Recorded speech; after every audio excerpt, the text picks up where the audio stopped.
Hey everybody, it's Cinnamon Cooney, your Art Sherpa, and we are back for another Acrylic April. See the really cool insignia? That means Acrylic April's back.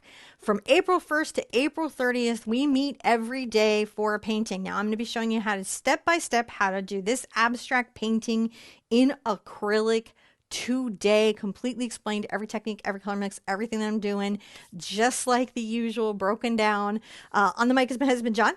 Hello. He is going to make sure that as I'm explaining a technique, a color mix, or using a tool, you can really see everything that I'm doing. Now, this is part of a daily painting challenge. So every day from April 1st to April 30th, no joke, we get together. We've been doing this since 2019, and we have a different theme every year. This theme this year is abstract. If you want to check out the steps and the timestamps, those are in the description below. A link to our new online store on the website where you can get the materials that you see used here today.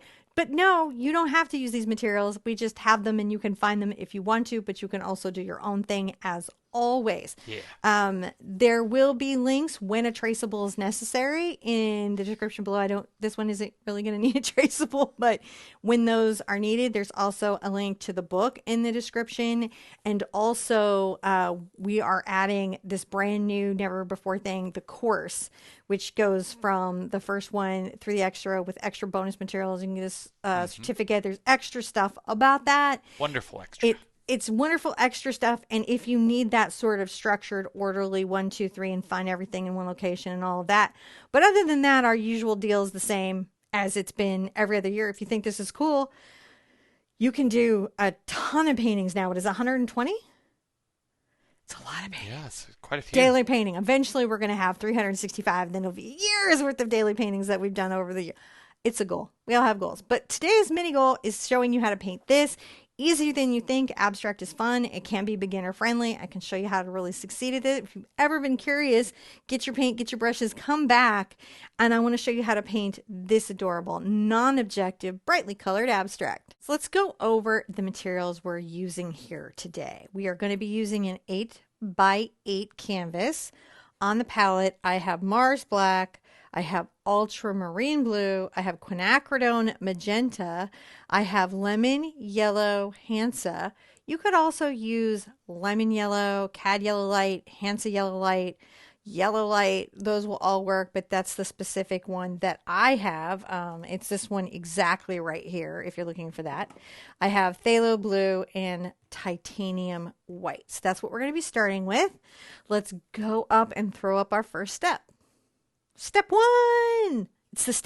It is the step one of all the step ones.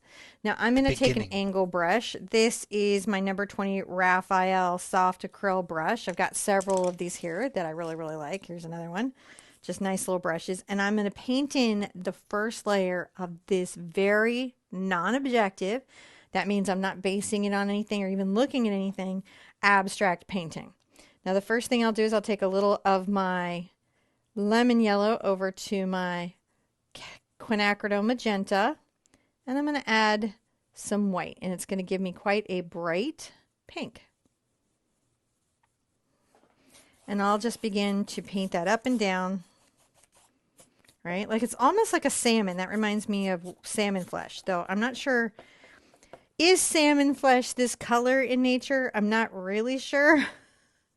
I'm going to get a little bit darker here in my pink. It'll be kind of a stripe next to this one. These don't have to be perfect, right? We're just bringing these in, but they are little verticals up and down right now. You can see me dipping in a little bit of water. And maybe like right here, I may bring this line a little more structured in the vertical, right? And a little more magenta into the mix. So you can see that it goes from this nice salmon to a little more magenta. And I'm painting it back and forth so that the canvas is, completely covered. There we go. That's looking really nice. Let's rinse out thoroughly. Thoroughly. And I'm going to take a little bit of my phthalo blue, a little of my lemon yellow here, and my titanium white. You could use, if you didn't have this color, you could use any yellow that you have. That'll be fine. I'm going to come right here into about halfway on the canvas. go up and down with that blue. Now I'm going to add a lot more white to my brush. So I've got that nice bright blue there. That's a fun blue. A little bit of white over to the blue just to get a very light icy color that maybe will be down here.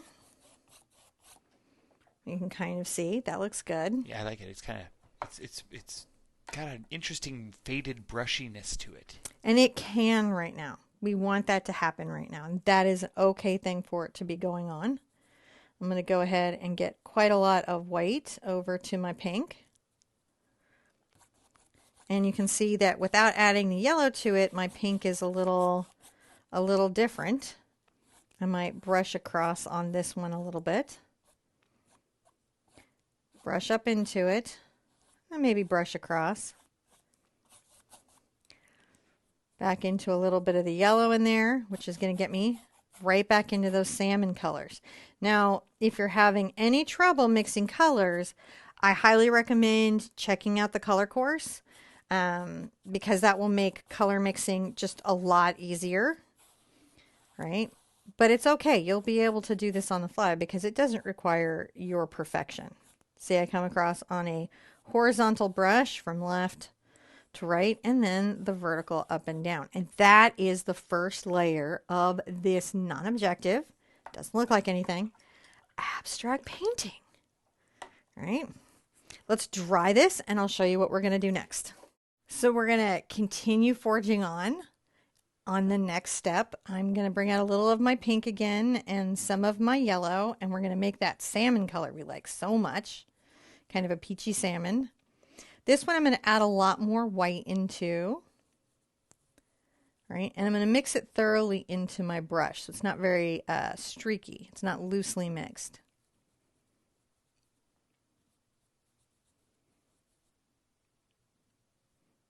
So salmon and peach are a kind of orange with white. That's how we get that. And I'm going to come here on the edge and bring down just a very structured vertical stripe.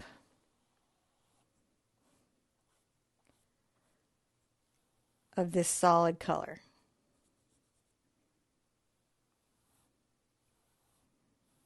And that's sort of thoroughly painted in, isn't it? It's not streaky and it's very structured. And I'll come down to about the halfway point and it's like a little rectangle that's going there on the side.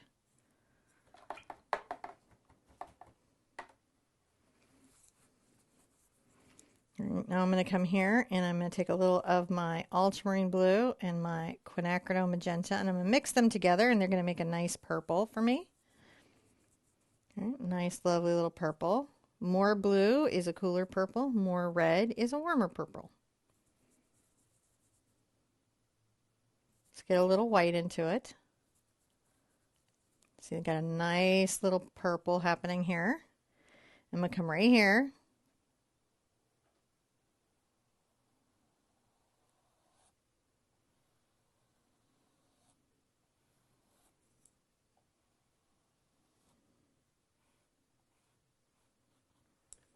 That's nice and lovely. And I'm going to get a little bit more quin and ultramarine blue together and go a little darker, a little richer. There we go. Bring that down. And we'll come across here, kind of thinking about a square kind of shape. Now we'll lose some of the squares, so don't be too hard on yourself on this. The whole point of this one here is for you to dip your toe into this concept, this idea of doing a painting where you do think about your color mixing and everything that you've got going on, right? But you do it in a way that isn't painting a specific thing. I'm going to come over here. Not like a like. It's not a salmon. We are using salmon color, but we are not painting or looking at a picture of a salmon or even being inspired by a salmon. We are painting a true modernist abstract here. Now I might get a little more white into my mix.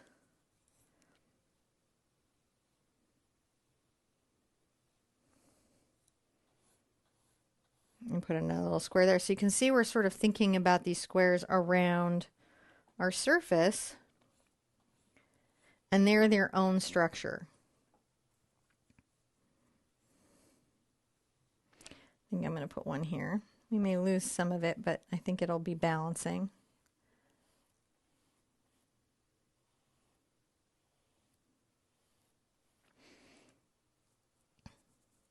A little white, I'll come back. Just using the angle brush. These look really good. Now to do the next little bit, I am going to need the surface to be dry because I don't want to pull up any of the purple or peach pigment into anything else. So let's dry this thoroughly.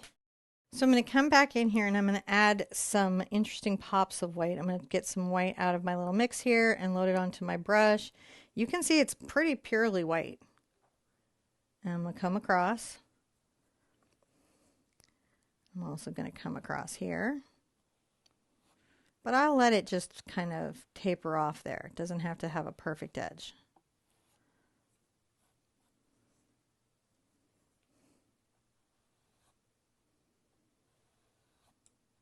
It's all right to let it taper off. A couple little spots there.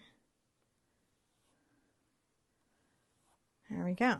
Just that white. It's just the beginning. This is the underlayment of everything that's going to happen. In the structure, what it will do is it will peek out, right, from our very expressive and free form. I'm doing a little vertical line down.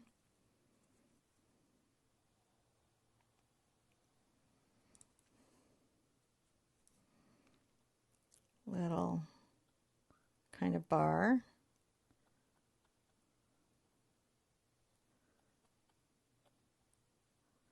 Little bar, and then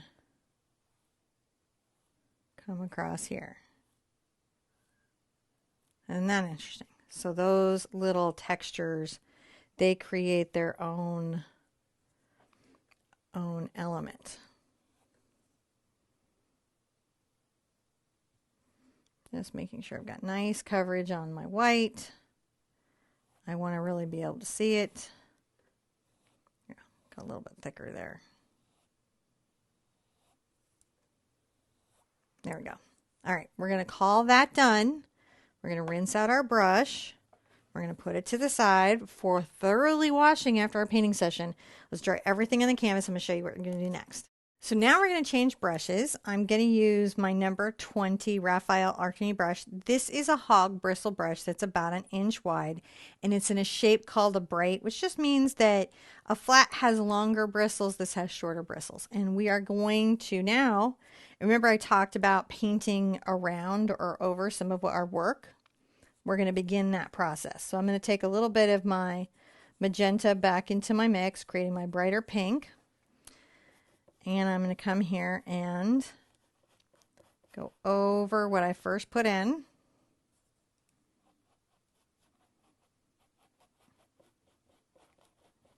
Painting out some of what I have.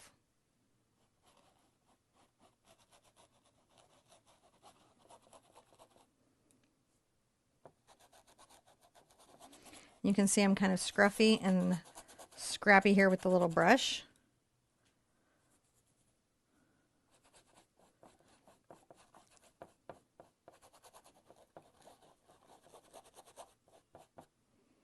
Sometimes I might get a little more white into it.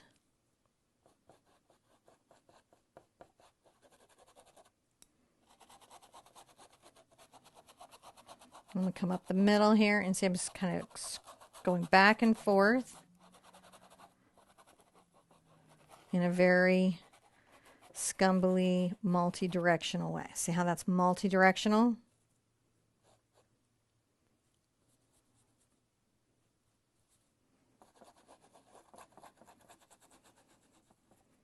Now I'm leaving a little pop of line or structure here and there. Not everything, but enough.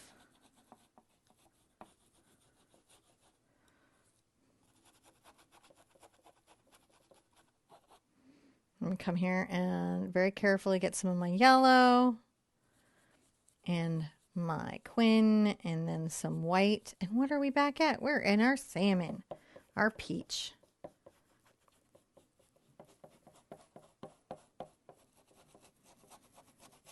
Maybe come around here. And again, you can see that there's a peeking out.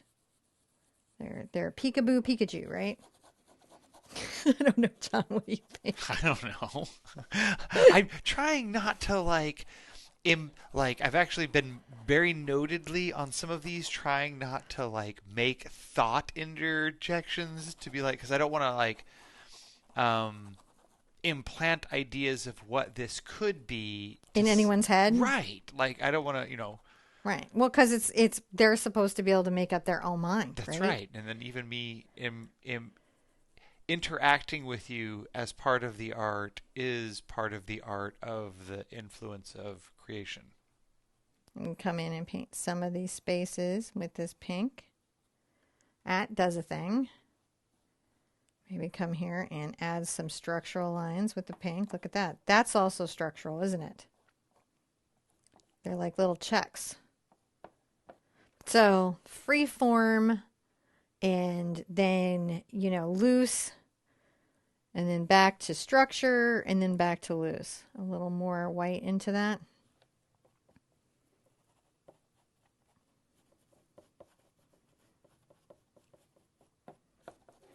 Just making sure that this is interesting and very multi-dimensional.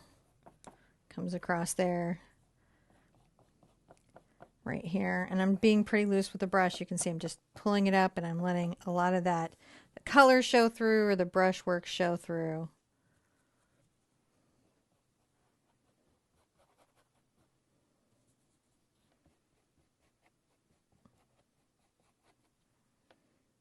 How we get there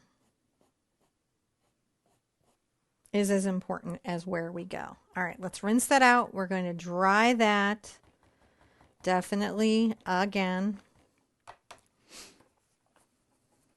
Dry it thoroughly, and then I'll show you what we're going to do next. Hey, how you doing? I really want to encourage you, if this is your first abstract, to know that you're doing okay.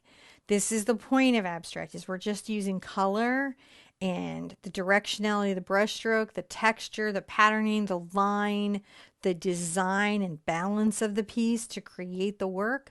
And yours does not have to look exactly like mine. And it really is perfect when you are just yourself within this, okay? So take a deep breath and let it go. I'm going to take a little bit of my phthalo blue and a smidge of my lemon yellow. I'm going to make that kind of turquoise. I'm going to wipe it off on the paper towel because I want a light color. There we go. That's perfectly light.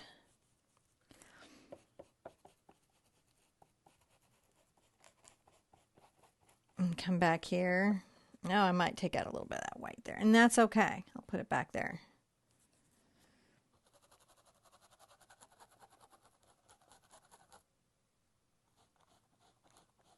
Come across there. That's nice. And you can see why we wanted to make sure that some of our pink was all dry. That way we weren't color mixing on the canvas.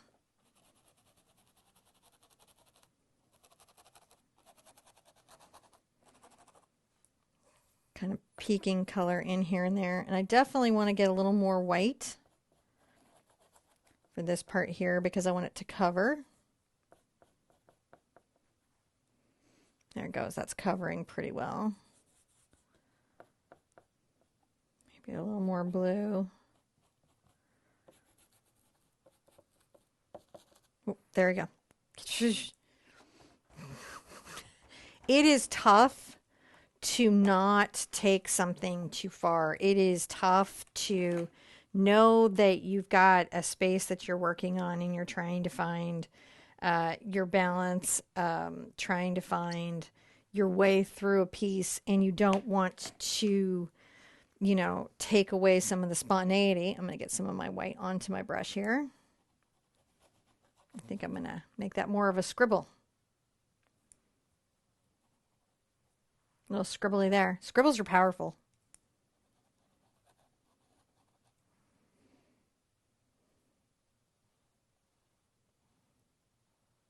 just like structural things are powerful, right? When I make a shape that's very like, oh, that's a structure. I know what that is. You know, but when I also come in and I'm like,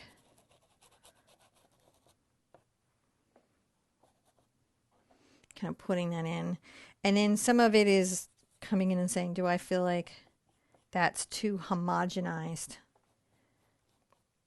and repeated, and coming back with that blue and trying to balance that out because I'm not trying to evenly distribute interest, right? Isn't that weird? Where you're looking for those design things, like it was just too clustered into a square, so I want to take that back. I'm going to rinse out here. I like the purple, so I'm going to come and get a little of my quinacridone over to my ultramarine blue.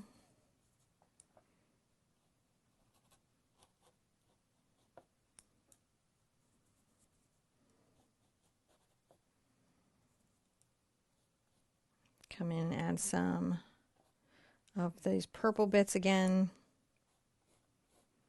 See, that's sort of fun. Maybe one right there, kind of balanced in. It's getting busy. It's getting busy. And we still have what we want to do with our palette knife at the end of this. So go ahead and give this a thorough dry, and I'm going to introduce you to your artist knife. So at this stage, for you guys, as we go into the next step, you may look at this and go, oh my gosh, this is the soft, you know, almost colors from the Memphis abstracts. Not obviously the Memphis technique, but in that color palette. I love it. It's perfect. I'm done. And you know what? Through this whole series, I'm going to say, if ever in a piece you get to a place where your whole soul is just rested and you can't go on, that is completely okay. This is learning to listen to your inner creative artist eye. Now, I want some big contrast. I want some textural contrast, and I want some value contrast, and I want something really strong that kind of comes in. I have two knives I'm mostly using this series, the diamond head and the trowel. You could use just one the whole time. I do like to alternate between them. You know, and remember, you can find knives and things on our website or really just all around the internet, wherever you wanted to go. So I encourage you to come with us. It's all around the internet. I do like metal over plastic, but if you have my plastic knives that we did before, those are stiff enough to do this. Now, when I load a knife, if I load on the right side, right, I can stroke down and over, and I can also do upward little lines. If I load on the left side, I can stroke from left to right and up. That's kind of the core. And again, remember, we had those little cheat videos and everything for you guys to see, but that's just a recap there. So I'm going to initially load, I think, on the right side, I come to the black, and you can see what I do is called making a bead. All right. So see how there's like a little roll on this of the black. This is the Mars black. I'm going to come over here. I'm going to angle it in where it's touching the canvas, but not completely connected to the canvas. So it breaks in its pattern. See how it did there? Yeah. Now I can come back up with the left-hand side to continue to break that up a bit to make it kind of more of a irregular shape. And you can see what I mean about that. That is a very strong kind of thing. I can load a minor bead here and go upwards, creating those lines. Very powerful stuff. I'm going to come in and again load a bead on the right-hand side.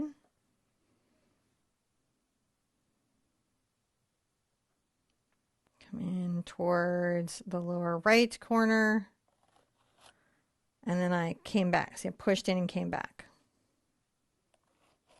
Came up. And that's what's happening, is it's almost like a dry brushing with my knife. That's how I'm creating those broken shapes. And I'm going to load on the left-hand side. So you see I come to the other side of the paint plop. And that creates that irregular broken shape. And you can see what I'm saying about contrast creating a focal point that our eyes can think about. That is just true facts. True facts. Very true. So I'm just continuing on with the trowel. And you can see me working just the toe here.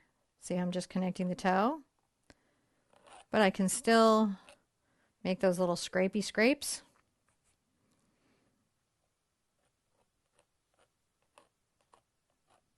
Where I touch and release, and that creates that.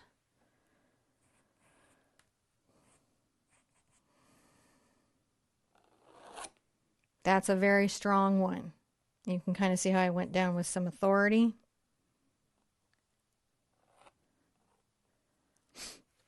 I can also take the knife and push up like that.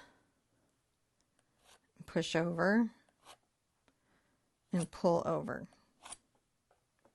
Right, creating some directionality within that as well.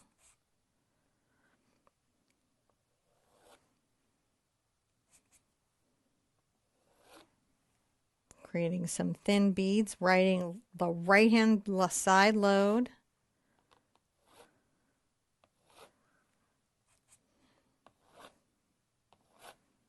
Coming across. So those little lines, they have their own structure, don't they? Even across the black. How does that create that texture? It's really cool. That is pretty all right.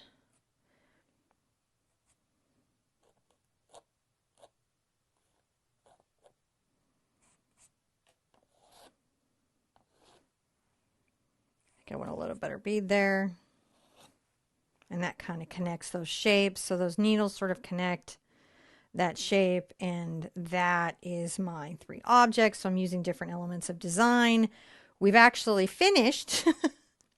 You can take it further. You can stop sooner when you want to clean your knife. I'm going to rinse that, and you can wipe that on your paper towel on both sides and also here. So again, I will be alternating between these two throughout the series if you're doing all 30 paintings, but you could do the whole series if you're on a budget with just one. If you had to get just one, I would do the diamond head. If you can get both, they do give you a little bit of different control because of the multi-edges. Honestly, these get really fun, and there's a bazillion of them in crazier and crazier shapes. So if you're like, this is what I have been looking for in art, right? My whole life, don't worry, it's a deep, deep well. It will sustain you. You can go much further than even I'm taking you here today. Let's sign. Now, here's the thing. When I have a very non-objective abstract, we'll be talking about it the whole time, right? I will sign like on the side or on the back. So I'm going to give one example of me signing on the side. Right. Where I'm going to come here and just sign on the side. Now, I might want to paint the sides of my abstract before I do this. That's an option that you have. Just remember, your signature becomes an anchor for whoever gets this, and they might feel like they have to hang it where your signature is upwards or readable or not unusual, but a person buying your work might find that they enjoy the piece like this. And honestly, can I suggest to you as we go through this very strange Acrylic April that you do these types of experimentations? Where you just come and change, like have it hanging on the wall and then just turn it. Right? Even on the squares, you can also look at how does this look on the diamond? On the diagonal. You can hang all your abstracts. It's a deep, deep world. It's a deep world that you can play in. Oh my goodness, I got my tapes all stuck it together. I gotta get this back to where it was. I think this is gonna hold it even through. Okay, so that was amazing. I hope this introduction into non-objective abstract painting was inviting, something completely different. I've been asked every year that I do Acrylic April because this is a 30-day painting program, but we started this in 2019. So we've done it every single year since, actually, was it before 2019? No, it was 2019. I think it was 19. Yeah. So we've done this every single year since then, and it has been a very popular program. We've got the group. If you're brand new and you found this one video and you're like, what, 30 paintings? That's awesome. This is one of my favorite programs. It's amazing. Now, we have so many resources. The free resources are the videos. The videos are always free and they're always put together. The traceables, when required, obviously this doesn't require a traceable, but where traceable on objective abstracts are required, those are available to you for free. You can find the video pages, tons of information all the time for free. The Facebook groups, all of that support, all of that at the Acrylic April group. Come join it, share paintings from this year or any other year that we did there. You can come by the Art Sherpa official. Those are curated, monitored groups, so no craziness in it. Everyone's going to be kind and encouraging. We really insist on that. Come to the live streams, come to all of that. If you need a little more structure than that, we have added some extra and new things. There is a school, there is a whole course that goes from the first painting, this one here, all the way to the end, and some bonus material and extra, like, thoughts of what I did after the show and just some extra little tips and everything in there. Some of the written out stuff. We have the books, the book. So what I need you to do is, I think it's we've got the book. You can find the link for that description below. If you need written out instructions for that, you can get that. It's just in a new location, so check the description down below for that. You can also find it off of our website, directions to that as well. And you can buy all the materials that you saw here on our website, but you don't have to. You can just use what you have. You make this work for you. You make it work for your budget. You make it work for your life. I will provide these resources. They make life easier, but I won't make them required to do it. So you'll always be able to do it no matter where you're in or what budget that you've got going on. We have a way for that to work for you. So hopefully you're coming back for tomorrow. Yeah. Right? I will be here. Abstract. I'm going to do that for 30 days. I never even thought I'd like that kind of painting. How many kinds of abstracts? Everything but paint, pouring, and splatters, just because I'm a house guest right now. And I can't mess up the house that I'm in. So not those two, but those are well supported styles of abstract, drippies and paint pours. And so there's lots of stuff out there. I'm going to cover all the other stuff that we could do together for this month. So every day is going to introduce you to something. These are all going to be fun and just enjoyable for you. To that end, I want you to be good to yourselves, be good to each other, and I want to see you at an easel really soon. Bye-bye.